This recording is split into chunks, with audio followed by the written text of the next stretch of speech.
The rain fell like punishment on the streets of Red Hook, Brooklyn, turning the October night into a blur of neon reflections and shadows. Carmen Ruiz clutched her son tighter, feeling his small body shake with each violent shiver. 8 years old, and Miguel hadn't spoken in 3 days. Hadn't eaten. Barely slept. Just stared at nothing with eyes that had seen something no child should see. Carmen knew where she was going was dangerous. Knew that knocking on Dominic Salvator's door could get her killed or worse. But she had nowhere else left to turn. The police had laughed her out of the station when she'd tried to report what happened. Your ex-husband is a respected businessman, Mrs. Ruiz. Perhaps your son is just acting out because of the divorce. They dismissed her, dismissed Miguel's terror, dismissed the bruises she could see forming on his thin wrists. The social worker had been sympathetic but powerless. Without concrete evidence of abuse, we can't remove him from his father's custody during visitation. I'm sorry, Mrs. Ruiz. My hands are tied. Her priest had prayed with her but offered nothing practical. Her family was 3,000 miles away in Los Angeles, and she had exactly $237 in her checking account. Not enough for plane tickets. Not enough for a lawyer. Not enough for anything except 3 more days of groceries, and the mounting panic that she was going to lose her son to whatever darkness had stolen his voice. So she did the only thing left. She went to see the monster everyone whispered about. The man who controlled Red Hook like it was his personal kingdom. The mob boss who supposedly had a code, who protected children, who dealt in violence but drew lines that even criminals didn't cross. She went to see Dominic Salvator. His brownstone stood out on the quiet street, not because it was ostentatious, but because it was so carefully maintained. Perfect brickwork, gleaming windows, a small garden that somehow thrived despite the city's assault. And security cameras. So many security cameras. Carmen had counted 3 before she even reached the front steps. She knew there were more she couldn't see. Miguel whimpered as they climbed the stairs, his fingers digging into her shoulder. He was trying to say something, his mouth working soundlessly, panic rising in his dark eyes. Mi amor, Carmen whispered, switching to Spanish, the language that had always comforted him.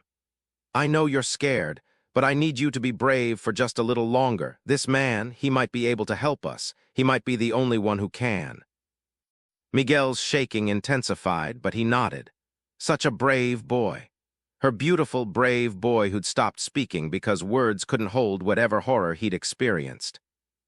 Carmen knocked on the door, 3 sharp raps that echoed in the quiet street. She expected a delay, expected to have to knock again. Instead, the door opened almost immediately. The man who answered wasn't Dominic Salvator. This was younger, maybe mid-30s, with the build of someone who worked out religiously and the eyes of someone who'd seen violence up close. He wore expensive casual clothes and had a gun visible in a shoulder holster. We're not accepting visitors, he said, his voice flat. Then he saw Miguel, saw the child's terror, the way he trembled against his mother, and something shifted in his expression. What's wrong with the kid? I need to speak with Mr. Salvator. Carmen's voice was steadier than she felt. Please, my son needs help. He needs... Her voice broke. Something happened, something bad, and no one else will listen. The man studied them for a long moment. Carmen saw him taking in details. Her cheap coat soaked through from the rain, Miguel's thin frame, the desperation that must have been written across her face. Wait here.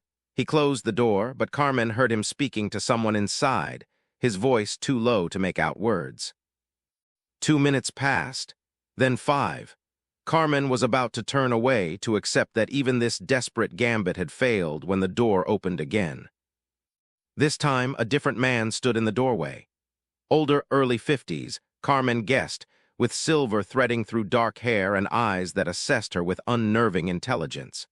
He wore a simple sweater and slacks, no visible weapons, but he radiated authority in a way that needed no accessories. Dominic Salvator. Carmen had seen his picture in the newspaper, always in the society pages, never in the crime section, though everyone knew what he was. But the photos hadn't captured the intensity of his presence, the way he seemed to fill the doorway despite being only average height.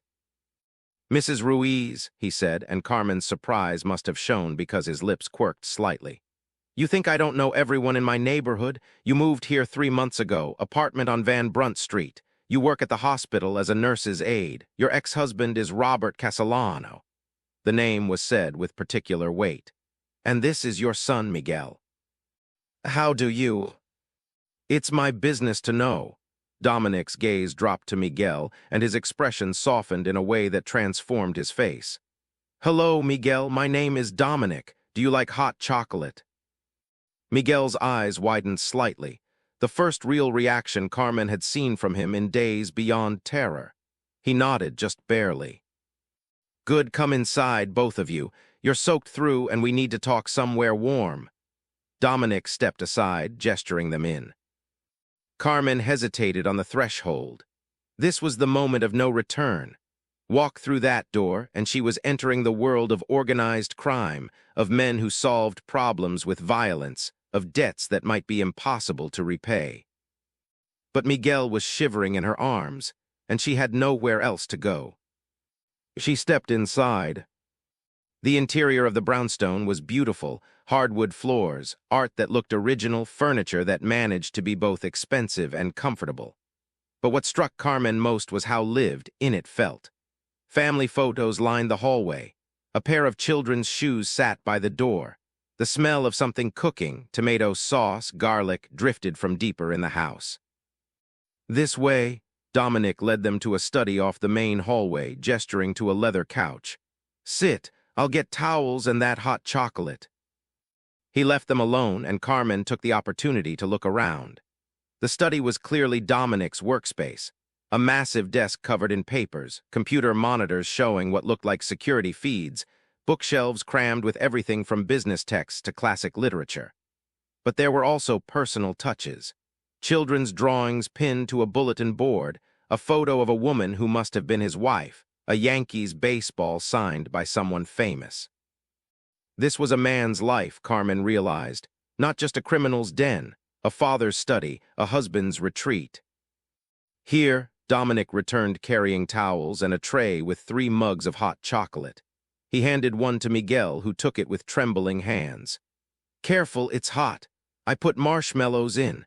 My daughter says hot chocolate without marshmallows is a crime against humanity." Miguel wrapped both hands around the mug, the warmth seeming to ease some of his shaking. Dominic settled into the chair across from them, his gaze focused entirely on Carmen. "Tell me what happened, everything." Carmen took a breath, organizing her thoughts. "My ex-husband, Robert Castellano. We divorced 8 months ago. It was ugly. He didn't want the divorce, threatened me, tried to use his money and connections to make me look unfit. But the judge saw through it. I got full custody. He got supervised visitation every other weekend." "Supervised by whom?" "His mother, Victoria Castellano." Carmen's voice was bitter. "She hates me, always has. Thought I wasn't good enough for her son. I'm just a nurse's aide, not some society woman. But the court accepted her as the supervisor because she has no criminal record and Robert didn't contest it." "Go on." "This past weekend was his visitation. Victoria picked up Miguel on Friday evening. Everything seemed fine. Miguel was nervous, but he always is around his father now. Robert has a temper, and Miguel's learned to be afraid of it." Carmen's hand found her son's, squeezing gently. "But when Victoria brought him back Sunday night, he was different, wouldn't talk, wouldn't eat, just stared at nothing and shook whenever anyone tried to touch him." "Did he have any injuries?" "Bruises on his wrists, like someone had grabbed him too hard, but nothing that would qualify as actionable abuse according to the social worker I contacted." Carmen felt tears threaten. "I took him to the police. They dismissed me. Said boys his age sometimes act out, that I was probably overreacting because of the divorce. I tried to file a complaint anyway, but they wouldn't even take a report. Just sent me home and told me to make an appointment with a child psychologist." Dominic's expression had gone very still, and the social worker. Said without evidence of ongoing abuse or imminent danger she couldn't intervene, that I should document everything and try to get an emergency custody hearing, but that could take weeks. Carmen's voice cracked. I don't have weeks. Something happened to my son, Mr. Salvator, something terrible, and he's so scared he can't even tell me what it was. He just shakes and stares, and a sob escaped. I'm losing him. I can feel him disappearing, and no one will help me. Dominic was quiet for a long moment, his gaze shifting to Miguel. The boy was still clutching his hot chocolate, his eyes fixed on nothing, his small body rigid with trauma. Miguel, Dominic said softly, can you look at me? Slowly, as if it required immense effort, Miguel's eyes moved to Dominic's face. I'm going to ask you some questions. You don't have to speak. I know speaking is hard right now. But if the answer is yes, I want you to nod. If it's no, shake your head. Can you do that for me? Miguel nodded, just barely. Good boy. Did someone hurt you this weekend? Nod. Was it your father?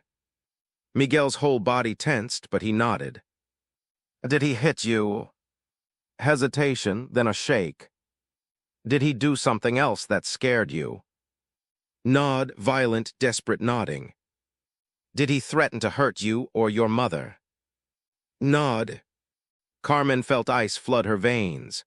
Robert had threatened Miguel, had used their son to send her a message to control her, to punish her for leaving. Dominic leaned forward, his voice gentle but intense. Miguel, I need to know, did your father show you something or take you somewhere that scared you? Miguel's eyes went very wide. His hands started shaking so badly that hot chocolate slopped over the rim of the mug. He tried to speak, his mouth working soundlessly, and then he started to cry, huge, silent sobs that shook his entire body. Carmen immediately pulled him close, murmuring comfort in Spanish, rocking him. But her eyes met Dominic's over her son's head, and she saw something in his expression that both terrified and relieved her. Dominic Salvator was furious. Not the hot, explosive anger of men who lost control. This was cold, calculated rage, the kind that led to plans and consequences and justice delivered by someone who didn't wait for courts or lawyers. Mrs. Ruiz, Dominic said quietly. Carmen, I need you to take Miguel to the kitchen. My housekeeper, Maria, is in there. She'll give him cookies and sit with him while we talk privately. Can you do that? Carmen hesitated, but she nodded. Dominic stood, opened the study door, and called out in Italian. A woman's voice responded, and moments later, a kind-faced woman in her 60s appeared. Maria, this is Miguel. He's had a very hard few days. Could you take him to the kitchen, give him some of those cookies you made this morning, and keep him company? His mother and I need to discuss some things. Maria took one look at Miguel's tear-stained face and immediately softened. Povero bambino, she murmured, extending her hand. Come, sweet boy, I have chocolate chip cookies fresh from this afternoon, and you look like you need at least 6. Miguel glanced at his mother, seeking permission. Carmen kissed his forehead. It's okay, my amor, I'll be right in the next room. You're safe here, I promise. Miguel let Maria lead him away, and Carmen watched until they disappeared toward the back of the house. Then she turned to face Dominic Salvator, and the weight of what she was doing, asking a crime boss for help, crashed over her. I don't have money, she said bluntly. I can't pay you. I don't know what you'll want in return for helping us, but I need you to know I can't afford whatever your usual fees are. I don't want your money, Carmen. Dominic gestured for her to sit back down. Tell me about Robert Castellano, not the ex-husband, the man. Who is he? What does he do? Who does he know? He's in finance, some kind of investment firm in Manhattan. Makes a lot of money, has a lot of connections. His family is old money. Castellano is apparently some important Italian name, though he's only half Italian. Carmen wrapped her arms around herself. He was charming when we met, swept me off my feet, told me he loved that I was real compared to the society women he usually dated. But after we got married, after Miguel was born, he changed. Or maybe he just stopped hiding who he really was.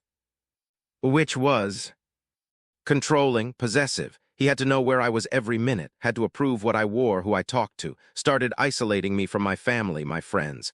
And he drank not every day, but when he did, he got mean. Never hit me, but he'd destroy things, punch walls, scream at me for hours about how useless I was, how lucky I was that he'd married me. Carmen's voice dropped. And he started doing it in front of Miguel. Started telling our son that his mother was stupid, worthless, that I'd be nothing without Robert's money. When did you leave? A year ago. I'd been planning it for months, saving money in secret, finding the apartment, talking to lawyers. Robert was out of town on business, and I just went. Took Miguel, took what I could carry, and left. Filed for divorce the next day. And he didn't take that well. He went insane. Threatened to ruin me, to take Miguel away, to make sure I never saw my son again. Hired the most expensive lawyers he could find. Tried to paint me as an unfit mother, drug addict, mentally unstable, all lies. But I documented everything. Pictures of the holes he'd punched in walls, recordings of his tirades, testimony from neighbors about the screaming. The judge saw through him. Dominic nodded slowly. And now he's using your son to send you a message, that he still has power over you, that he can hurt you through Miguel any time he wants. Yes, Carmen felt tears threaten again. I think he did something, showed Miguel something, that terrified him so badly he can't speak about it. And I think he told Miguel what would happen to me if he ever talked. That's why my son can't speak, Mr. Salvator. He's protecting me the only way an 8-year-old knows how, by staying silent. Has Robert ever been involved in anything illegal? Drug use, financial crimes, connections to organized crime? Carmen hesitated. I don't know for certain, but there were things that didn't add up. Money appearing in accounts that didn't match his salary, business trips to places that seemed strange for finance work, men visiting the house who looked like they'd be more comfortable breaking legs than analyzing spreadsheets. She met Dominic's eyes. I asked once. He told me if I asked again, I'd regret it, so I stopped asking. Dominic stood, moved to his desk, and opened his laptop. He typed quickly, his expression focused. After a few minutes, he swore under his breath in Italian. What? Carmen asked. What did you find? Robert Castellano, son of Anthony Castellano, financial advisor to several major crime families on the East Coast. Robert's been following in his father's footsteps, but he's branching out. Money laundering for the Russians, the Albanians, some smaller operations. He's good at it too, keeps everything clean on the surface, nothing the FBI can prove. Dominic's jaw tightened. And 6 months ago, he started doing some work for the Volkov family. The name meant nothing to Carmen, but Dominic's tone suggested it should. Who are they? Russian organized crime. And not the organized part. They're vicious, unpredictable, and they specialize in things most families won't touch. Human trafficking, particularly children. Snuff films. The kind of evil that keeps even criminals up at night. Carmen felt bile rise in her throat. You think Robert? You think he showed Miguel something involving? I think Robert has connections to people who do very bad things, and I think he decided to terrify your son as a way of controlling you. Whether he actually showed Miguel evidence of crimes or just threatened him thoroughly, I don't know. But Carmen, Dominic's voice was gentle but firm. Your instinct to come here was right. The police won't help you. The courts are too slow. Robert has money and connections and no conscience. You needed someone who could operate outside the system. Can you help us? Dominic was quiet for a long moment. Then he said, I need to make some calls, but yes, Carmen, I can help you. I will help you. What Robert did, using a child as a weapon, terrorizing an 8-year-old boy, that violates every code I live by. And working with the Volkovs, his expression hardened. That's a betrayal of everything our families stand for. We don't traffic children. We don't work with people who do. If Robert's involved with them, he's made himself my problem. Relief flooded through Carmen so intensely she felt dizzy. Thank you. Gracias, gracias. Don't thank me yet. This is going to get complicated and it might get dangerous. I'll need you to trust me completely. Can you do that? Carmen thought about her options. Thought about Miguel's silence, his terror, his complete inability to function. Thought about Robert's wealth and connections and the futility of fighting him through legal channels. Yes, she said, I trust you. Good, Dominic pulled out his phone. I'm going to have Tony, my head of security, you met him at the door, take you and Miguel to a safe location. One of my properties, secure, where Robert can't find you. You'll stay there until this is resolved. I have to work, I have rent due. I'll handle it. Your employer will be told you had a family emergency and needed to take leave. Your rent will be paid. Your utilities, your car payment, whatever you need, handled. The only thing you need to worry about is keeping Miguel safe and helping him heal. I can't accept. You can and you will. Dominic's voice was firm. Carmen, if you're under my protection, that means I take care of everything. That's how this works. You trust me to handle Robert, I trust you to let me do what's necessary. Deal. Carmen swallowed hard, then nodded. Deal. Good, now I need to talk to Miguel one more time. I promise I won't push him too hard, but I need to understand exactly what happened. What he saw or heard that scared him this badly. Can you bring him back in? They retrieved Miguel from the kitchen, where he'd eaten 3 cookies and was showing the first signs of relaxing. Maria's gentle presence and steady stream of Italian endearments clearly having a calming effect. Back in the study, Dominic sat on the floor, a surprising choice that put him at Miguel's eye level instead of looming over the boy. Miguel, I know you're scared. I know talking about what happened feels impossible. But I need to help your mother keep you safe, and to do that, I need to understand what your father did. So I'm going to ask you some yes or no questions again. Okay. Miguel nodded, though his body was tense. Did your father take you somewhere this weekend? Nod. Was it a place you'd been before? Shake. Was it a building, like a house or office? Nod. Were there other people there? Nod, Miguel's shaking intensified. Did your father show you something scary? Nod, Miguel's eyes filled with tears. Did he tell you what would happen if you told anyone? Violent nod. Miguel's mouth worked trying to speak, and a small sound escaped, a whimper of pure terror. Dominic's expression was very careful, very controlled. Did your father tell you he would hurt your mother if you talked? Miguel broke then, huge, wrenching sobs that seemed to tear from his chest. Carmen immediately pulled him close, but Dominic gently touched the boy's arm. Miguel, listen to me. Look at me. Through his tears, Miguel met Dominic's eyes. Your father lied. He can't hurt your mother, not anymore, because I'm going to make sure of it. Do you understand? I protect people in this neighborhood. That's my job. And your mother and you are under my protection now. Nobody, not your father, not his friends, nobody can hurt you, I promise you that. You can't promise that, Carmen whispered, but Dominic's look silenced her. I can and I do. In this neighborhood, my word is law, and I'm giving you my word, Robert Castellano will never hurt you or your son again. Something in Dominic's voice, the absolute certainty, the authority that needed no volume, seemed to reach Miguel. The boy's sobs eased slightly, and he stared at Dominic with something between hope and disbelief. Now, Dominic continued gently, I need to know one more thing, and this is very important. Did your father or anyone else hurt you physically, touch you inappropriately? Miguel shook his head violently. Okay, good, so he showed you something and threatened you, but he didn't hurt your body. That's important. Dominic stood. Miguel, you are so brave, braver than most adults I know. Your mother is lucky to have you. Carmen helped Miguel stand, and Dominic called for Tony. The security chief appeared within seconds, clearly having been waiting nearby. Take Mrs. Ruiz and her son to the Brooklyn Heights property, the furnished one we keep for emergencies. Make sure they have everything they need, clothes, food, whatever, and Tony, full security. I want 2 men on that building at all times, rotating shifts. Nobody gets near them without my explicit approval.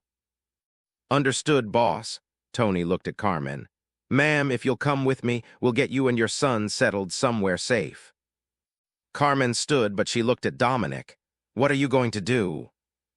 I'm going to have a conversation with Robert Castellano, And then I'm going to have a conversation with the Volkov family. And then, his smile was cold. Then I'm going to make sure the problem is permanently solved. I don't want you to kill him. The words tumbled out before Carmen could stop them. I know what you are, what you do, but Miguel's father, no matter how terrible he is, I don't want my son growing up knowing his father was murdered. Dominic's expression softened. I'm not going to kill him, Carmen. I'm going to do something worse. I'm going to destroy him. His business, his reputation, his connections, his ability to hurt anyone ever again. When I'm done, Robert Castellano will wish I'd simply killed him. But your son won't have to carry the weight of patricide. That's my promise to you. Carmen nodded, not trusting herself to speak. She took Miguel's hand and followed Tony toward the door. But at the threshold, she turned back. Why are you helping us? I'm nobody. Miguel is just a kid. We have nothing you could possibly want. Why risk your time and resources for strangers?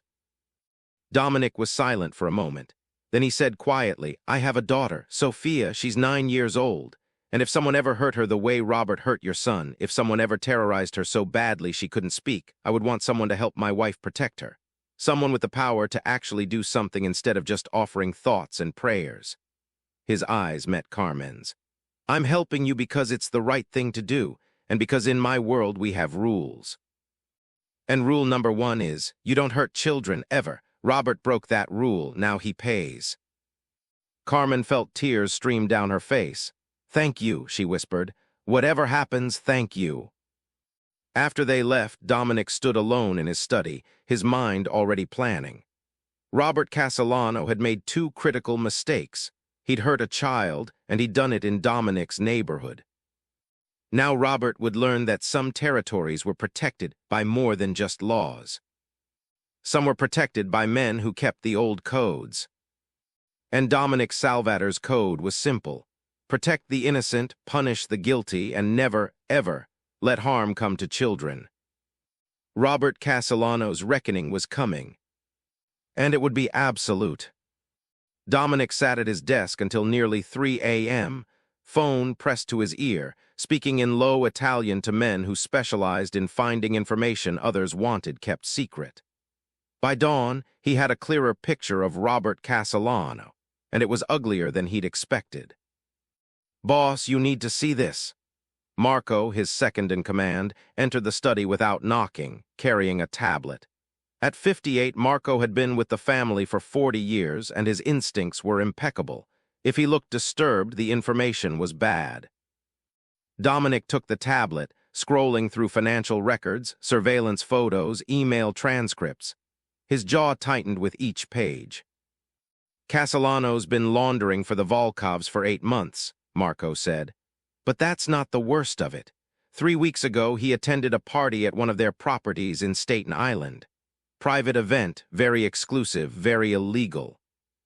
What kind of party? The kind where rich men pay to watch things no human should watch. Marco's voice was flat with disgust. We don't have concrete evidence of what happened there, but our contact in the NYPD Vice Unit says they've been trying to get a warrant for months. Can't get enough for probable cause. The Volkovs are too careful. And Castellano took his son there. Dominic's voice was deadly quiet. We think so. The timeline matches. Miguel was with his father that weekend. And one of our people saw Castellano's car leaving the Staten Island property around midnight on Saturday. A witness reported seeing him with a child. Dominic set down the tablet carefully, controlling the rage that threatened to explode. Robert Castellano took his 8-year-old son to a Volkov party, showed him God knows what, used the trauma to threaten the boy into silence about his mother. That's our assessment. And the police know about these parties but can't do anything. The Volkovs have diplomatic immunity through some Russian government connections. Half the people at these events are powerful, judges, politicians, business leaders. Everyone's dirty, so nobody talks. It's a perfect system for men who like to indulge their worst impulses without consequences.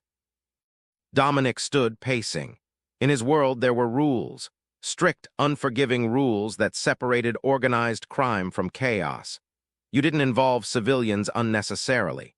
You didn't traffic in human misery, drugs that destroyed communities, prostitution that enslaved women, anything involving children. And you sure as hell didn't hurt kids to send messages. Robert Castellano had violated every rule Dominic lived by. Set up a meeting with Castellano. Today, tell him I want to discuss a business opportunity, something vague about real estate investment. Make it appealing enough that his greed overrides his caution. And the Volkovs? That's more complicated. They're protected, connected. We can't just walk into their operation and shut it down. Dominic thought for a moment. But we can make them very uncomfortable, very motivated to sever ties with anyone who might draw attention to their activities. Make some calls. I want to know everything about their operation, locations, key players, where they keep their records. If we can't destroy them legally, we'll destroy them financially. Boss, going after the Russians, it could start a war. I'm not going after the Russians. I'm going after one rogue element who's been making money off the misery of children. The Russian families with actual honor will understand the distinction. The ones who don't, Dominic's smile was cold. They'll learn. 3 hours later, Dominic's phone rang. Robert Castellano, eager to meet. They scheduled lunch at a restaurant Dominic owned in Manhattan, neutral ground where Dominic had advantages, but Castellano would feel safe enough to be honest. Tony, Dominic called to his security chief. How are our guests? Settled, the kids still not talking, but he ate breakfast. Mrs. Ruiz is scared but holding it together. She asked about you, wanted to know if you'd made progress. Tell her I'm meeting with her ex-husband this afternoon. Tell her, Dominic paused. Tell her she doesn't need to know the details, just that it's being handled. At 1 p.m., Dominic walked into Luciano's, his restaurant in Tribeca. Robert Castellano was already there, seated at a corner table, looking every inch the successful finance professional.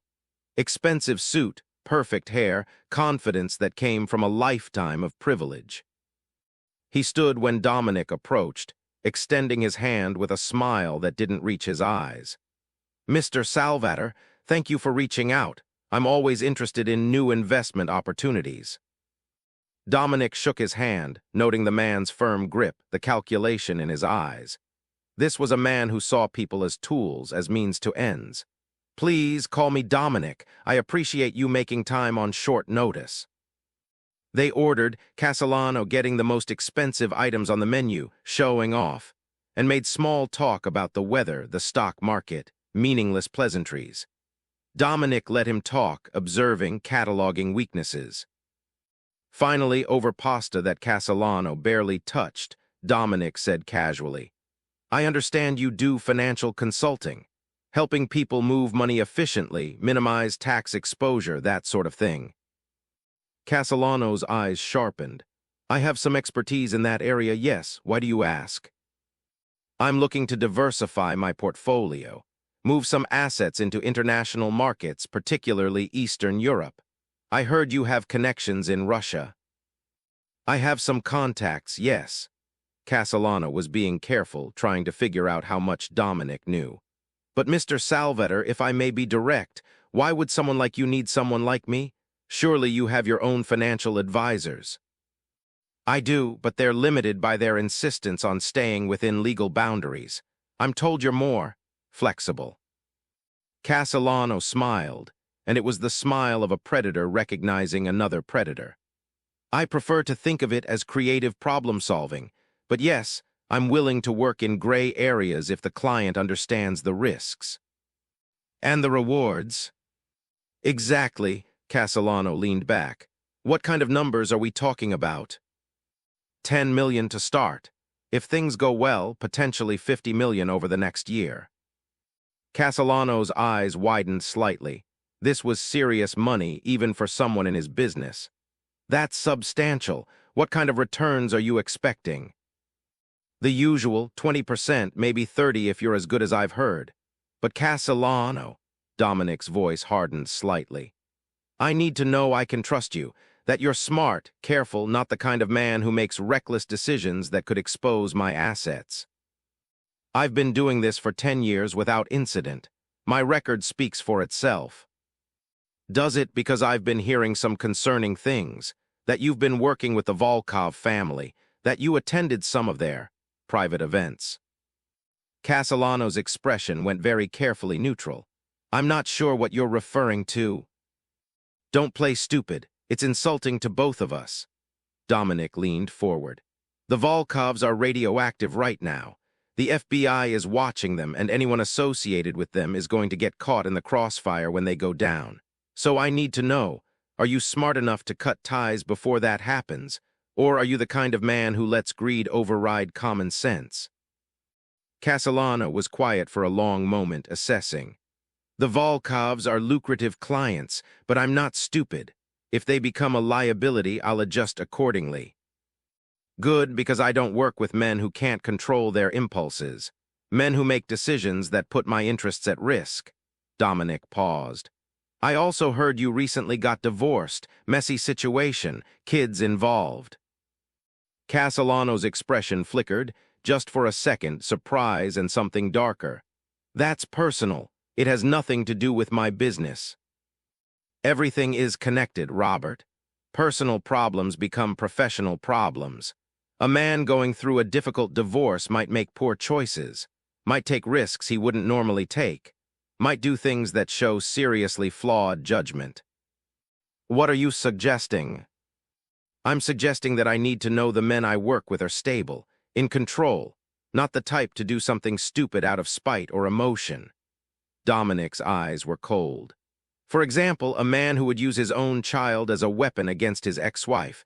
That's someone with deeply problematic judgment, someone I couldn't trust with my money or my business. Castellano had gone very still. I don't know what you think you know. I know you took your 8-year-old son to a Volkov party 3 weekends ago. I know you showed him things no child should see. I know you threatened him into silence, told him if he spoke about what he saw, you'd hurt his mother. I know you deliberately traumatized your own son to send a message to your ex-wife that you still have power over her. Dominic's voice was deadly quiet. And I know that kind of man is the most dangerous type, not because he's strong or smart, but because he has no limits. No code, no line he won't cross. Castellano's face had drained of color. That's completely false. I would never. Don't lie to me. I have witnesses. I have evidence. More importantly, I have your son. Or rather, his mother brought him to me. Did you know that? Carmen came to my house last night, carrying Miguel, asking for protection because every legitimate authority failed her. The police dismissed her. Social services was useless, so she came to me. You have no right. I have every right. This is my neighborhood, my territory, and you hurt a child who lives under my protection. That makes it my business. Dominic's voice dropped to a whisper. Here's what's going to happen, Robert. You're going to sign over full custody of Miguel to Carmen. You're going to drop any visitation rights. You're going to establish a trust fund for the boy's education, full ride through college, funded immediately, and you're going to disappear from their lives completely, forever. And if I don't, then I make a phone call to the NYPD Vice Unit. Tell them I have a witness willing to testify about what happened at that Volkov party. A child witness who saw things that could finally give them the probable cause they need for a warrant. Your diplomatic connections won't save you when there's a child's testimony involved. The press will eat you alive. Your business will be destroyed. Your family will disown you. And you'll spend the next 20 years in a prison, where men who hurt children don't live very long. Castellano was breathing hard, panic and rage warring on his face. You can't prove anything. It's the word of a traumatized 8-year-old against mine. You're right, it's he said, very difficult to prove in court. Dominic smiled coldly. Which is why I'm not going through court. I'm offering you a business proposition. Walk away from Carmen and Miguel, meet my conditions, and this goes away. Fight me and I destroy you. Not through the legal system. I'll do it the old-fashioned way. I'll ruin your business, burn your reputation, and make sure every criminal organization in New York knows you're radioactive. The Volkovs won't protect you. They'll cut you loose the second you become a liability. Your legitimate clients will drop you. Your family will abandon you. You'll be a pariah, Robert, unemployable, broke, and completely alone. This is extortion. This is justice. The legal system failed Carmen and Miguel, so I'm providing an alternative. Dominic stood. You have 24 hours to decide. Sign the custody papers, fund the trust, and walk away or face the consequences. Your choice. Castellano grabbed Dominic's wrist as he turned to leave. You don't understand. The Volkovs, if I cross them, they'll kill me. If I cut ties, if I refuse to work with them. That's your problem. You chose to do business with monsters. Now you face the consequences. Dominic pulled his wrist free. But Robert, if you're smart, you'll realize the Volkovs are the least of your worries right now. I can protect you from them, but only if you cooperate. Refuse, and I'll make sure they know you're planning to testify about their parties. Then you'll have the FBI, the Volkovs, and me all hunting you. How long do you think you'd survive? He left Castellano sitting at the table, pale and shaking, his perfect life crumbling around him. Outside the restaurant, Tony was waiting. How'd it go? He'll fold. He's a coward at heart. All bullies are. He'll sign whatever we put in front of him. Dominic climbed into the car. But we have a bigger problem. The Volkovs won't like losing their financial advisor. They'll want to know why, and if they figure out we're involved. Then we deal with it. Boss, you made the right call. That man used a child as a weapon. He violated every code we live by. I know, but Tony... Dominic looked out at the Manhattan streets. This might get messy. The Volkovs aren't reasonable people. If they push back, we'll have to push harder, and that could mean war. Then we go to war. The families will back us. Nobody wants the Volkovs operating in New York anyway. They're too reckless, too visible. This gives us an excuse to push them out. Dominic nodded slowly. Make the calls. I want the other families to know what's happening. Frame it as protecting our territory from outside operators who don't respect our rules. Make sure they understand this isn't about expansion or power. It's about maintaining the codes that keep us from being animals. Understood. That night, Dominic visited the Brooklyn Heights apartment where Carmen and Miguel were staying. He found them in the living room, Carmen reading while Miguel drew pictures, still silent but calmer than the night before. Carmen stood when Dominic entered, hope and fear mixing on her face. Did you talk to him? I did. He'll sign custody papers within 24 hours. Full custody to you, no visitation rights, trust fund established for Miguel's education. He won't contest it. Carmen's knees buckled and she sat heavily.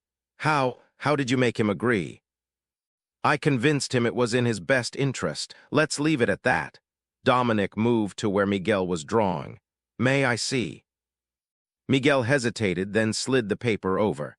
It was a picture of a house, simple, childlike, but detailed. A woman and a boy stood in front, holding hands. The sun was shining. Is this you and your mother? Dominic asked gently. Miguel nodded. It's a beautiful house. Is this where you want to live? Another nod. Then that's what we'll make happen. Miguel, I promised you I'd keep you and your mother safe. That promise stands. Your father won't hurt you anymore. Do you believe me? Miguel stared at Dominic for a long moment. Then slowly he nodded. And he smiled, just a small quirk of his lips, but the first smile Carmen had seen in days. She burst into tears. Dominic stood, giving them privacy. But at the door, Miguel's small voice stopped him. Thank you. 2 words, barely audible, but the first he'd spoken in days.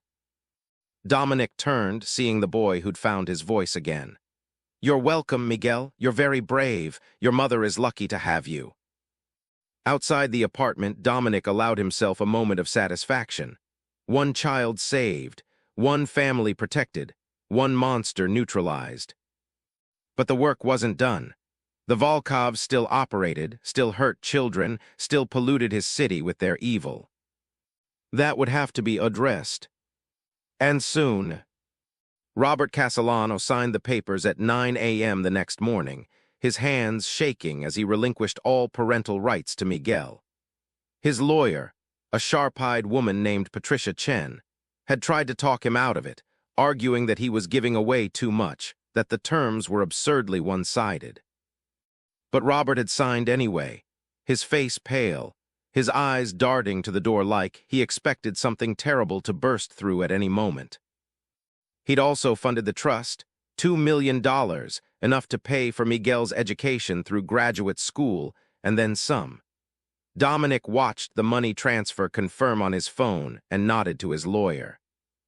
"It's done. Mr. Castellano is free to go." Robert stood quickly, grabbing his briefcase, but at the door he turned back. "The Volkovs, you said you could protect me from them. Was that a lie?" "That depends on you." Dominic leaned back in his chair. "If you disappear quietly, move to another city, start over, never mention my name or Carmen's or Miguel's, then yes, I'll make sure the Volkovs understand you're off limits. But Robert, if you cause problems, if you try to contact your son or harass your ex-wife, if you do anything that makes me regret being merciful, then you're on your own. The Volkovs will be the least of your worries." Robert nodded jerkily and left. Patricia Chen watched him go, then turned to Dominic. "That man is terrified. What did you say to him?" "The truth, that he'd hurt a child and that there are consequences for that kind of evil." Dominic stood. "Patricia, I need you to file these papers immediately. Full custody to Carmen Ruiz, all terms effective today. And I need you to establish a separate account, $50,000 for Carmen's living expenses. Rent, utilities, whatever she needs. I want her to have a cushion while she rebuilds her life."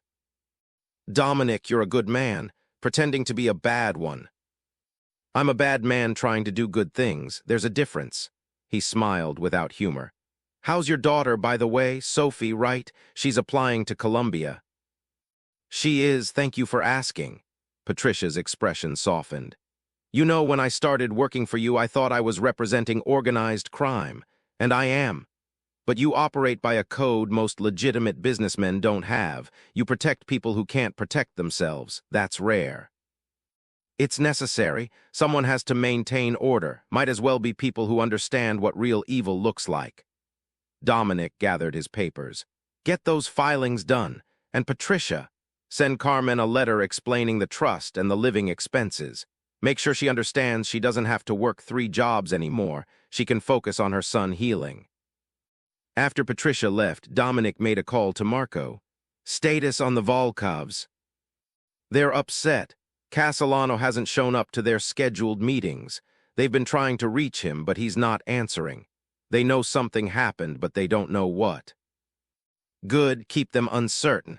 I want them worried before we have our conversation." "Boss, are you sure about this? Taking on the Russians, it's risky. So is letting them operate in our territory. Marco, they're trafficking children. They're running parties where rich men pay to watch atrocities. And they're doing it here in New York, in our city. If we don't stop them, who will?" "The FBI. Can't touch them. Diplomatic immunity, connections, dirty judges who make evidence disappear. The legal system is failing, so we step in. That's what we do. We fill the gaps the law leaves open." That evening, Dominic received a call from Alexei Volkov himself. The Russian's voice was smooth, accented, dangerous. "Mr. Salvator, I understand we have a mutual associate, Robert Castellano. I've been unable to reach him. I don't suppose you know why." "Robert had some personal issues to resolve. I helped him understand that his priorities needed to change." "I see. And these new priorities, do they include abandoning his business relationships?" "They include protecting his family and staying out of situations that could bring unwanted attention to his activities. Robert's smart enough to know when to walk away." Alexa was quiet for a moment. "Mr. Salvator, you and I should meet, face to face, discuss this situation like businessmen." "I agree. Where and when's?" "My property in Staten Island.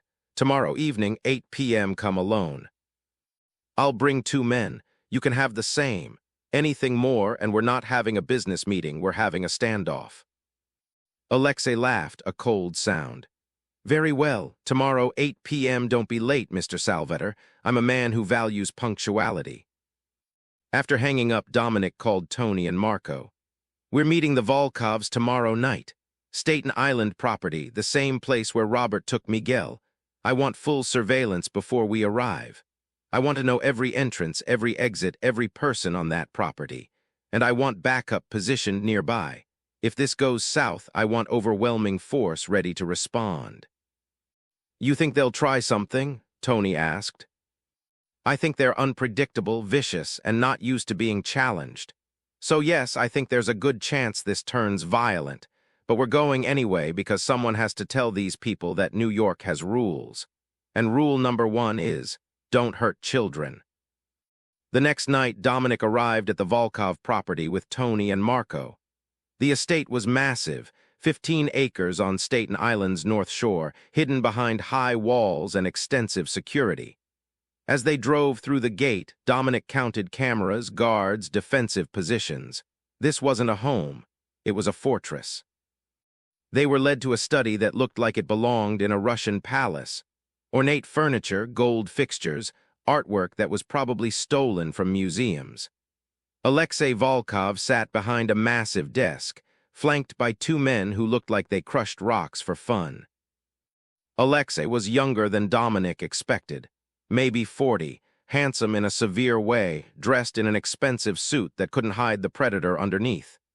His eyes were the coldest Dominic had ever seen, flat, calculating, completely devoid of empathy.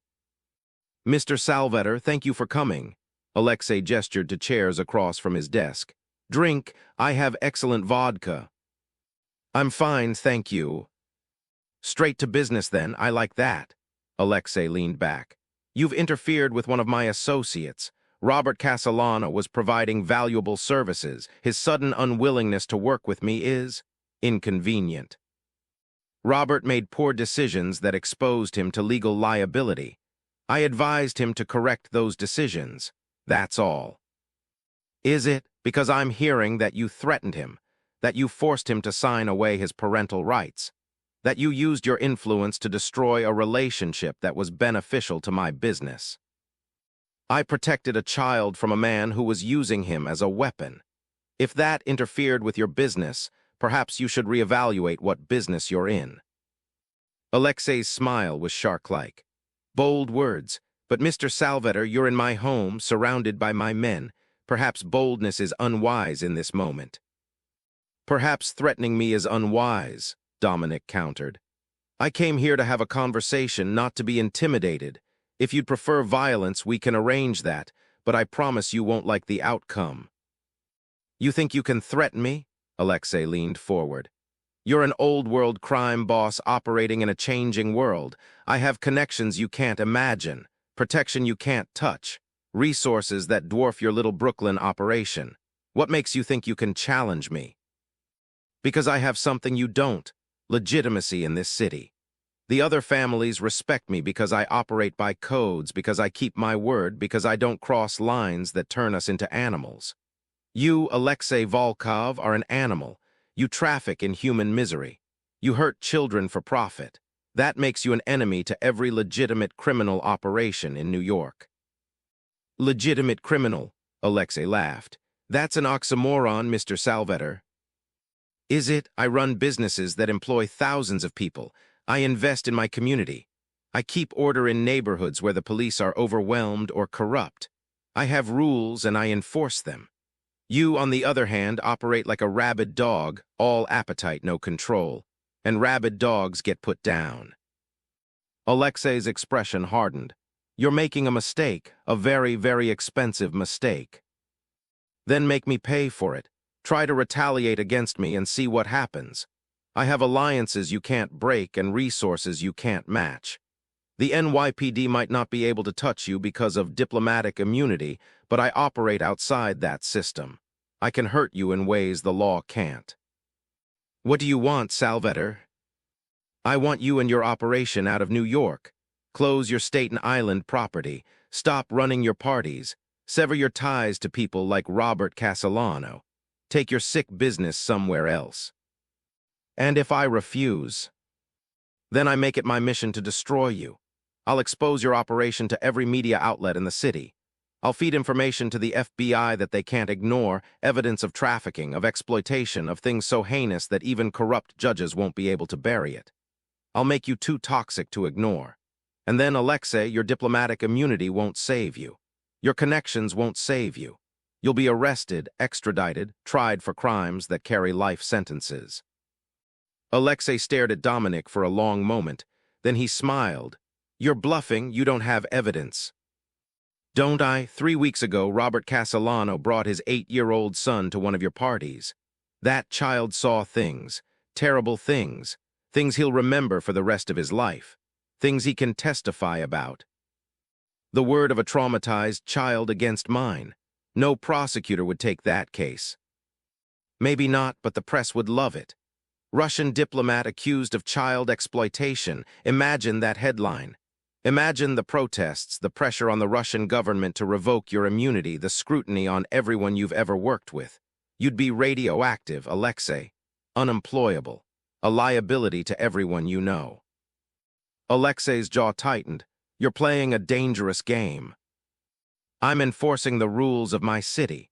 You're a guest here, Alexei. Guests don't get to rewrite the rules. They follow them or they leave, your choice. Silence stretched between them, tension so thick it was almost physical. Dominic could feel Tony and Marco beside him, ready to move if violence erupted. He could see Alexei's men shifting, hands moving toward weapons. Then Alexei laughed, genuine, surprised laughter. You have nerve, Salvatore, I'll give you that. Most men would never dare speak to me this way. Most men don't have to clean up the damaged people like you leave behind. Most men don't have to look at traumatized children and explain why the world failed to protect them. And you think you're better? You run illegal gambling. You loan money at extortionate rates. You've killed men who crossed you. Don't pretend you're some kind of hero. I'm not a hero, but I'm not you. I don't hurt children. I don't profit from human misery in ways that destroy lives. I have lines I won't cross. You don't. Dominic stood. I came here to offer you a deal. Leave New York voluntarily and we'll call this settled. Refuse and I'll make you leave. Those are your options. Alexei stood as well, his expression unreadable. I'll consider your offer, but Salvatore, if I do leave, it's not because I fear you. It's because I'm choosing my battles. Don't mistake pragmatism for weakness. And don't mistake my patience for permission to continue. You have 1 week. Close this property, end your operations in New York, and we're done. Stay, and I'll destroy everything you've built. Dominic turned and walked out, Tony and Marco flanking him. They made it to the car without incident, but Dominic could feel eyes on them the entire way. Security cameras, hidden guards, the weight of Alexei's rage following them off the property. That went better than expected, Marco said once they were safely off the estate. He didn't shoot us. He's considering it, but he's also calculating the cost. The Volkovs are businessmen first. They'll pull out if staying becomes more expensive than leaving. Dominic pulled out his phone. But we're not waiting to see what they decide. Tony, contact our media connections. I want stories planted about Russian diplomatic immunity being abused. Nothing specific, just general concern about foreign criminals operating with impunity. Create public pressure. And the FBI? Tony asked. I'll make that call myself. I know a deputy director who owes me a favor. Time to call it in. Over the next week, a campaign of strategic pressure unfolded. Media outlets began running stories about diplomatic immunity loopholes. The FBI received anonymous tips about trafficking operations in Staten Island. Protests appeared outside the Russian consulate. Politicians gave speeches about closing gaps in the law. And the Volkov estate went quiet. Parties canceled, security reduced, signs of a retreat in progress. 8 days after his meeting with Alexei, Dominic received a call from an unknown number. Salvatore, you win. Alexei's voice was tight with controlled fury. We're closing the New York operation, moving our activities elsewhere. Are you satisfied? I'll be satisfied when you're gone. When your property is sold, your people are out of my city, and there's no trace of your operation left. 2 weeks, that's how long the logistics will take. And Salvatore, this isn't over. Someday, somewhere, you and I will meet again, and the outcome might be different. Maybe, but today, you're leaving because I made you. Remember that. The line went dead. Dominic allowed himself a moment of satisfaction, then called Carmen. It's done. The custody papers are filed, the trust is established, and the threat to you and Miguel is gone. You're safe. Carmen's voice was thick with tears. How can I ever thank you? Raise your son to be a good man. Teach him that strength isn't about power, it's about protecting people who can't protect themselves. That's thanks enough. Miguel's been asking about you. He wants to know if you'll visit. I'll come by tomorrow. There's someone I want him to meet. The next day, Dominic arrived at the Brooklyn Heights apartment with his daughter, Sophia. 9 years old, with her mother's dark hair and Dominic's intense eyes, she carried a bag full of books and games. Papa said your son likes to draw, Sophia said to Carmen after introductions. I brought coloring books and markers, the good kind that don't bleed through the paper. Miguel, who'd been hiding behind his mother, peeked out at Sophia. She smiled at him, bright, genuine, completely unafraid. Want to color with me? She asked.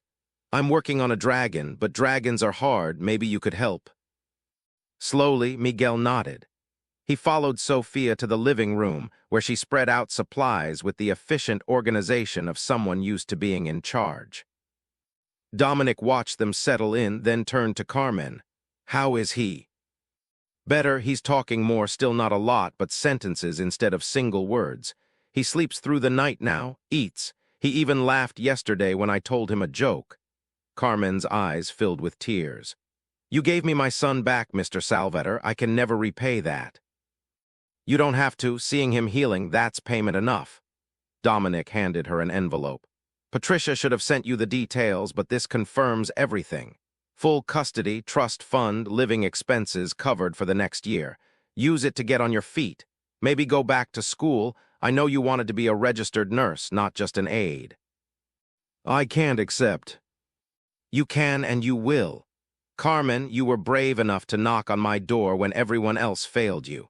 You took a risk, trusted a stranger, did whatever it took to protect your son. That courage deserves to be rewarded. From the living room, they heard laughter, Sophia and Miguel giggling about something. The sound made Carmen sob openly. He hasn't laughed like that in months, she whispered. I thought I'd lost that part of him forever. Children are resilient.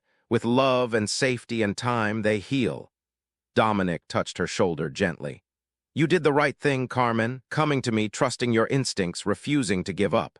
Your son is alive and healing because of you. No, he's alive and healing because of you. Then we'll share the credit. You had the courage. I had the resources. Together we protected a child. That's what matters. They stood watching their children color. Two parents from completely different worlds united by the simple belief that children deserved protection, that evil should be punished, that sometimes the right thing meant operating outside systems that had failed. Later, as Dominic and Sophia prepared to leave, Miguel approached him. The boy stood straighter now, less haunted, more present. Mr. Salvator, his voice was still soft but clear. Thank you for helping my mom and for stopping my dad. I was really scared, but you made it okay. Dominic crouched to Miguel's level. You're welcome, Miguel, but remember you were brave first. You protected your mother by staying silent when your father tried to use you against her. That took more courage than anything I did. You're a strong kid. Don't forget that. Will I see Sophia again? She's nice. If your mother says it's okay, I'm sure Sophia would love to have a new friend. Miguel smiled, a real, genuine smile, and ran back to show Carmen a picture he'd drawn. In the car, Sophia looked up at her father. Papa, that boy was really scared before, wasn't he? Yes, Piccola, he was very scared. But you helped him. You made the scared go away. I tried. His mother did most of the work. You're a good papa. Sophia leaned against him. Miguel told me his father was mean. He said his father showed him bad things and told him to stay quiet, but you stopped the mean father. You're like a superhero. Dominic kissed the top of her head. I'm not a superhero, Sophia. I just do what I can to protect people who can't protect themselves. That's my job. Because you're the boss. Because it's the right thing to do. Being the boss just gives me the resources to do it. They drove through Brooklyn, through neighborhoods Dominic had spent his entire life protecting, and he thought about the strange alchemy that had brought Carmen Ruiz to his door. How one desperate mother's courage had set in motion events that pushed a predator out of New York, saved a child's life, and reminded Dominic why he'd chosen to be better than the violence that had raised him. He thought about his own code, the rules that separated him from men like Alexei Volkov and Robert Castellano. Protect the innocent, punish the guilty, never hurt children, keep order through strength tempered with mercy. It wasn't perfect, but it was something. And on nights like this, when a child laughed again and a mother could breathe, it felt like enough. 6 months later, Miguel Ruiz stood in front of his third-grade class, holding a paper he'd written for Heroes Day. His teacher, Mrs. Rodriguez, smiled encouragingly. "Who is your hero, Miguel?" Miguel's voice was clear and strong, no trace of the silent, traumatized boy he'd been half a year ago. "My hero is Mr. Salvetor. He's my friend Sophia's dad. When I was really scared and nobody would help my mom, Mr. Salvetor helped us. He stopped the bad things from happening. He made sure I was safe." "What makes him a hero?" Mrs. Rodriguez asked. "He protects people. He's really strong and kind of scary, but he uses his strong to keep kids safe. He says protecting people who can't protect themselves is the most important job anyone can have. And he says being brave doesn't mean not being scared. It means doing the right thing even when you're scared." Miguel looked down at his paper. "My mom says Mr. Salvetor is a complicated man. I don't really know what that means, but I know he helped us when nobody else would. He gave me my voice back. That makes him a hero to me." After school, Carmen picked up Miguel and found Dominic waiting by the school gates, Sophia beside him. "Heard Miguel gave a presentation about heroes today," Dominic said, smiling. "I'm honored." "You should be. You changed our lives." Carmen had started nursing school, was working part-time at a better hospital, had moved to a safer apartment. The shadows had left her eyes. "We're having dinner tonight to celebrate Miguel's straight-a report card. Would you and Sophia like to join us?" "We'd love to." Dominic watched the children run ahead, already deep in conversation about a video game they both played. "How's he doing, really?" "Better every day. He still has nightmares sometimes, still gets anxious. But he's talking about it now to his therapist. He's healing." Carmen touched Dominic's arm. "Because of you. Because of both of us. You knocked on my door, Carmen. That took more courage than anything I did." "I knocked because I had no other choice.